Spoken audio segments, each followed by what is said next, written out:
Allez, on est parti pour le problème du jour du lundi 23 mars. Je pense que celui-ci était un peu plus compliqué que ceux que je vous ai proposés jusque-là. Donc c'est normal si vous avez eu un petit peu de mal, c'était fait exprès pour continuer à stimuler vos neurones.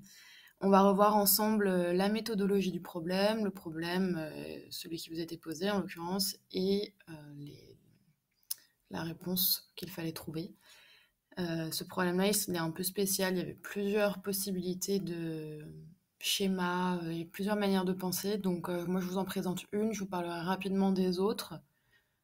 Tant que vous avez trouvé le résultat, j'ai envie de dire que c'est ce qui m'intéresse quand même là le plus. Alors, alors, donc Sam a cueilli 25 fleurs. Elle veut faire des bouquets de 5 fleurs. Combien de bouquets peut-elle faire? La première étape dans un problème, c'est de bien lire le problème. Ensuite, on identifie la question. Combien de bouquets peut-elle faire? C'est cette question-là qu'on va garder en tête quand on va réfléchir au problème. Combien de bouquets peut-elle faire, sachant qu'elle a 25 fleurs et qu'elle veut faire des bouquets de 5 fleurs. Donc là, quand vous faites un problème comme ça, essayez de réfléchir en amont au type de problème que c'est. Il y a des problèmes, on va plutôt chercher à faire des additions, des problèmes, ça va plutôt être des soustractions, d'autres problèmes, ça va plutôt être des paquets. Donc essayez de voir un petit peu à quel type de problème vous avez affaire en amont. Commencez pas à faire des calculs un peu au hasard en espérant que ça fonctionne. Alors, du coup, on va passer au schéma. Donc, le schéma, c'est une étape qui vous permet de mieux comprendre ce qui se passe dans le problème. Si jamais vous estimez que vous n'en avez pas besoin, écoutez, tant mieux, vous pouvez le faire directement par calcul. Là, pour celui-ci, je pense que c'était vraiment nécessaire. Donc, vous avez 25 fleurs, vous les représentez. Donc, moi, je les ai encore représentées sous forme de dizaines. J'en ai mis 10, et encore 10, ça m'en fait 20, et 5 ici, ça m'en fait 25.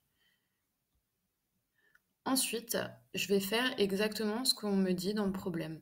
On me dit, elle veut faire des bouquets de 5 fleurs. Et bien, j'ai pris 5 fleurs. Un, 2, 3, 4, 5.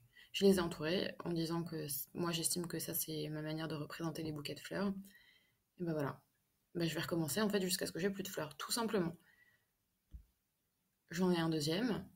Il me reste encore des fleurs, donc je vais continuer à en faire jusqu'à ce que j'ai plus de fleurs. Encore un, et encore un.